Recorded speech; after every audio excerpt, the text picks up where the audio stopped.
Hi, welcome. Thought we'd do a little qigong or meditation or tuina to address the mindset challenge and understanding that you're finding it difficult. My advice was perhaps not setting the mind and gaining guidance from the heart in such matters. And so maybe a little teaching, talking first. The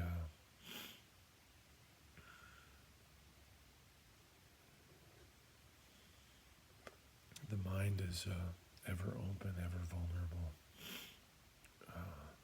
but perhaps clouded or armored, perhaps buried in some way to some extent. And so the work isn't really to change the heart, it's to uncover the heart, to remove the armor, let the fog or veils be blown and drawn away. And if our mind is set to this task, this intention, when the heart's expression of itself is revealed, perhaps again revealed or renewed, the mind may take up the heart as a teacher. I find that it's impossible to take a great teaching and fairly and responsibly or even effectively offer it to somebody who doesn't recognize it as a teaching for them or a teaching of worth or value because they don't see the teacher as the teacher. So the teacher may be a teacher by profession or title, but if the relationship isn't student to teacher, the teaching, however perfect one might feel it to be, or however efficacious one might have experienced it to be, it won't much matter to the hoped for student. And so we have to develop the relationship of student and teacher before we can get on to the teaching, to the wisdom, the good stuff, the stuff that perhaps excites us. This doesn't mean that the teacher-student relationship has to be one way, and it doesn't mean that it has to relate to all things. I just mean in terms of this lesson. If I'm not seen as the teacher, then my teaching won't be seen as valuable or even as a teaching, or credulous perhaps. And so the idea here is to say, well, the mindset is proving to be a challenge, and my recommendation is, let's see what the heart set is. That means the mind has to be open to the possibility that the heart has something to teach, to share. And the heart, as I'm saying, is open, but it may be buried, it may be clouded, it may be armored, and thus it may be forgotten or harder to locate. And so partly what I'm doing here with the talk is to, I guess through my nosebleed, partly what I'm doing with the talk here by way of introduction, excuse me, please, by way of introduction is to help support the mind's acceptance of the heart as a teacher for this lesson at the very least. And so hopefully this little talk helps your mind say, oh, there could be something to that. Let me not fight this. Let me not argue for myself as the sole teacher of worth in this domain of self. And so I think what I'm going to do here is just, first what we want to do is locate a point. It's called CV17, and it's in the center of the chest. It often is translated as chest center in Chinese. And so if we can find the bottom of the breastbone, so we want to just kind of palpate there. Of course, if you already know where 17 is, you can just go right to it. It's called Shān. The Shān is chest, and Zhōng is center, just like Zhōnggua is center of a central country in Chinese. Zhōngzi is the middle finger. Anyway, so Zhāng helps to regulate the qi. It also helps to descend rebellious qi. And so what we're doing, we found the bottom of the breastbone now. If you place the pinky at the bottom of the breastbone, and then the other four fingers in line, and certainly not separated, then you're going to be about 4 fingers width up from the bottom of the bony surface here, and of course, if we're in the center here, so I've just kind of done any part of my finger has found the center, and then I'm just sliding my finger until I can find the 17 point, with my fingertip. But finding it with any part of the body is going to be fine. I often find it this way when I'm bowing, so I'm touching into that chest center. So at any rate, this is in line with the nipples on a male. So if you're a male listening to this, that can be an easy way to kind of benchmark it as well.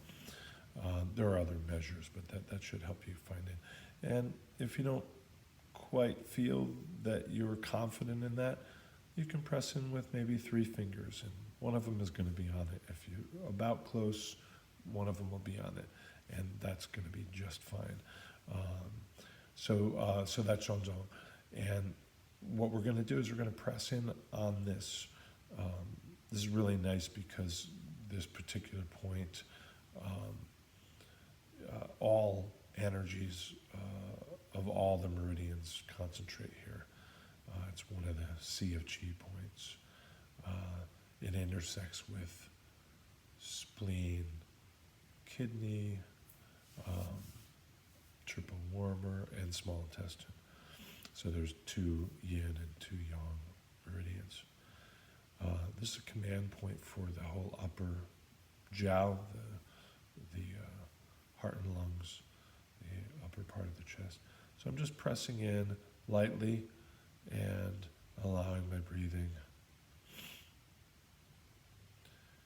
to become deep, easeful. I'm not pressing firmly enough to feel like I'm going to interfere with my breathing. This point is a point that's used to transform phlegm and clear the lungs, so it's something that might be used in the winter season. Loosens the chest and the diaphragm too. So it's used for coughing and phlegm conditions for people. One of the facets of this point is that it communicates with spirit within the person. So it can be very introspective and contemplative for somebody that's having a deeper life challenge, maybe existential, metaphysical, or at least what we might call a midlife kind of crisis or state of consideration.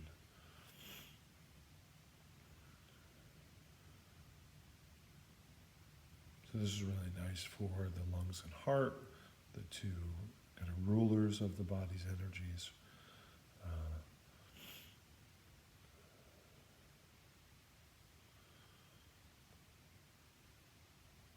So I want to practice now just refinding it, either from that sense memory as I've just done, or feeling in until we're in the place. So, here. Okay. So I'm going to press in and go through 3 breath cycles while I press in.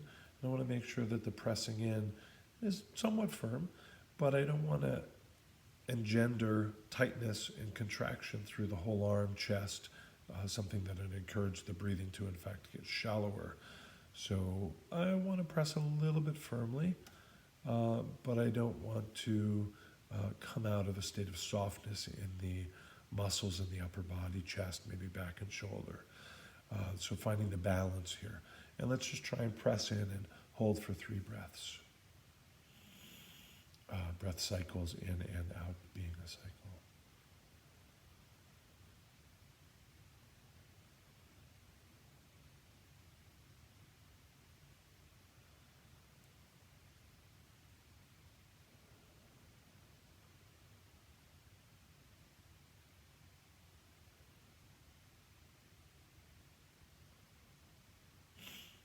This is a really good point for anxiety, for stress, for the contractions and tensions of the body that are there as a result of neuroses, unresolved neuroses. So let's try it again. I'm going to just switch fingers. It's not any better, probably no different, but I like the body balance for myself. But it won't really change the experience of the point, the experience that that point offers the rest of the being.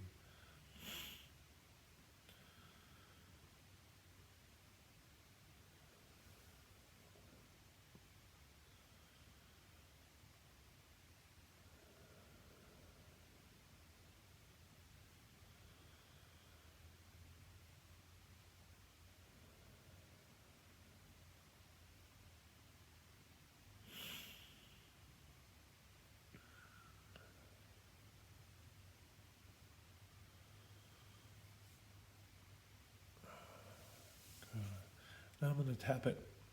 So you can do this with any part of the finger or a few fingers that you like. I tend to do this one with my fingertips, but particularly if you have longer nails, the way I'm doing it is 2 hands. Maybe you end up scratching yourself that way, in which case finger tips might be better than finger pads.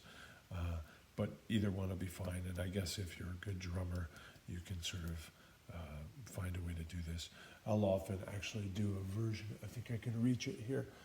Sorry to stretch out of view, probably drop things, but that's okay. I'll often do that with a tool, actually, that I can do that with, like these bongers. We just had a Muktananda just jumped into the treatment session here, so sorry to knock everybody over. This could be done with a wrapping palm, a few fingers, and so forth. So I'm going to just do it the way I like to do it myself. Just checking in that my shoulders aren't overly engaged. I'm not tightening the upper body. I'm maintaining my breathing. And of course, you can see my fingers are finding slightly different places. I'm really just kind of tapping into the thymus in the area here, but I could certainly be a little bit more specific. And here, just doing a particular finger. So when the chi moves in the unhealthy direction, a rebellious chi, you might end up with shortness of breath. This is a point that would be used for somebody that has challenge speaking. As we said, coughing and asthma, that sort of thing.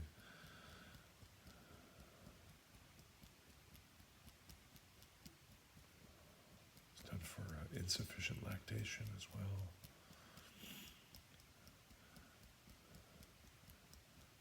And this could be done just with one hand, if that happens to work. I'll often sit with the palm. Maybe we'll end that way with the hand on it. So this serves to relax the chest, and by extension, relax the heart and the lung, relax the rulers of the being, if you will. And this, as I had suggested earlier, can help us to feel like we're unarmoring or dissipating the veils and fogs between our heart and the world, or between our heart and our mind. Now, this can help to invigorate the chi in the chest. That's how it improves the lactation.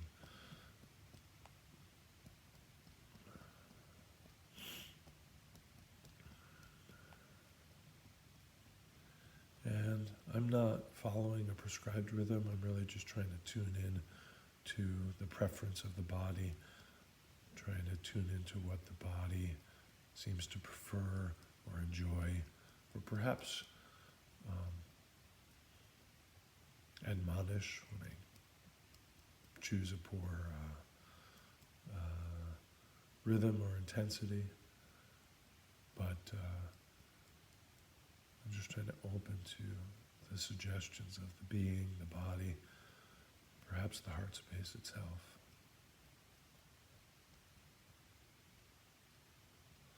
Just since I have the bongers out, I'm going to do it that way.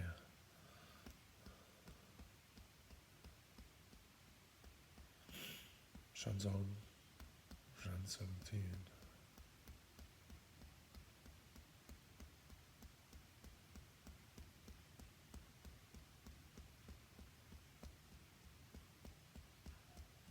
Fergie.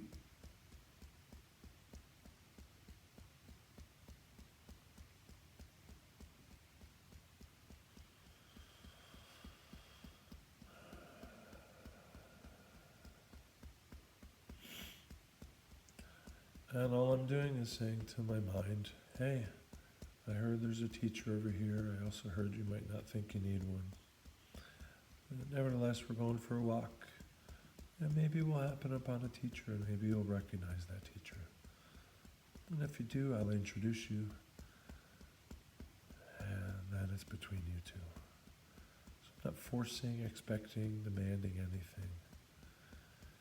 But I do want to make sure that that teacher's not asleep when I get there, or the door's not closed, or the visiting hours are over.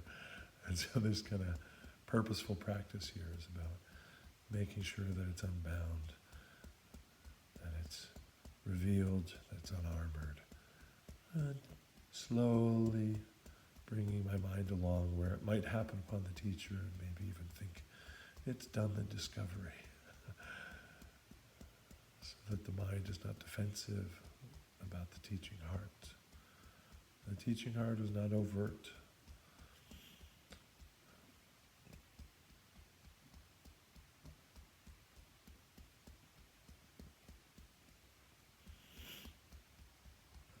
Okay, and then I'm just going to rest in here. I tend to like to do it with my left hand, the resting in, the more yin hand in the heart space, and then my right hand might be on my lower center, or I might hold it into a mudra, for example, and so that'll be okay too. But I think of this as a single-handed practice, but I think you could do it with two if you like. And so I'm just kind of resting in there, demandlessly resting in to this place. I'm just trying to be here in a quality of presence, of lovingness, of connection, of listening, of motherliness. That is to say, I'm trying to be in this place.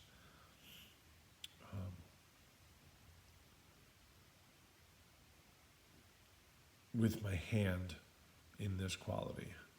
I'm trying to be in this space with my hand, with my palm, with this quality. The heart opens, the heart channel opens into the palm.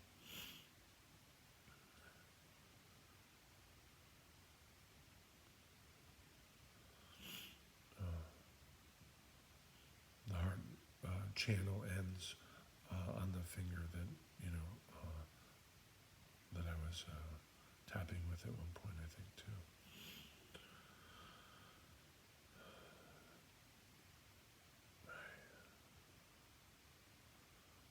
This could be eyes closed or open, of course, whatever works for you. So this point, another way that it might be called, rather than the chest center, the middle of the chest, is the upper sea of chi. A couple of seas of chi, the ocean of chi. As we said, all these energies and all these meridians connect here. There's also called, in some cases, the chest's hall, or the hall of the chest. So when we think of the hall, as opposed to room or closet, we think of something welcoming and grand and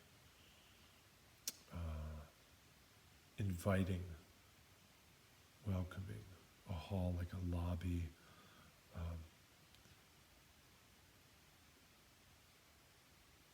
And so there's this safe space for the heart to exist in, roomy place for the heart to express itself from, to grow into.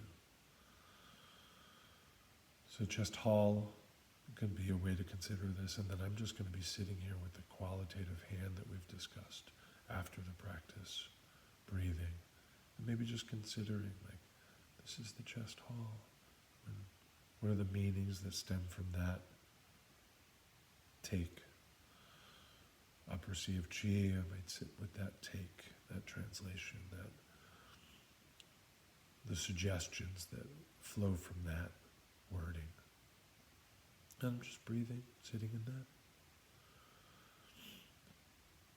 Another name for this point, CV17, is Zhōng, or original child, primal child. And I really like that one.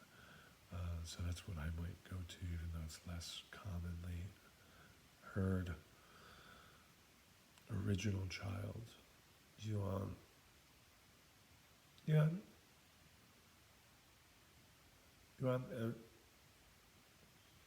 Original child. And like that, to me, it really clicks, that really works.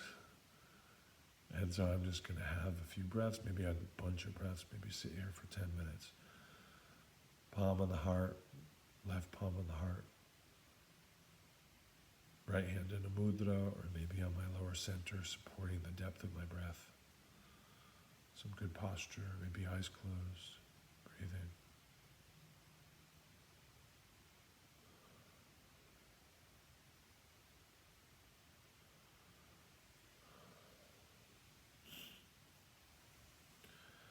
Okay. Thank you, sir. Thank you all. Thank you, ma'ams. Thank you, children. All of us. Love.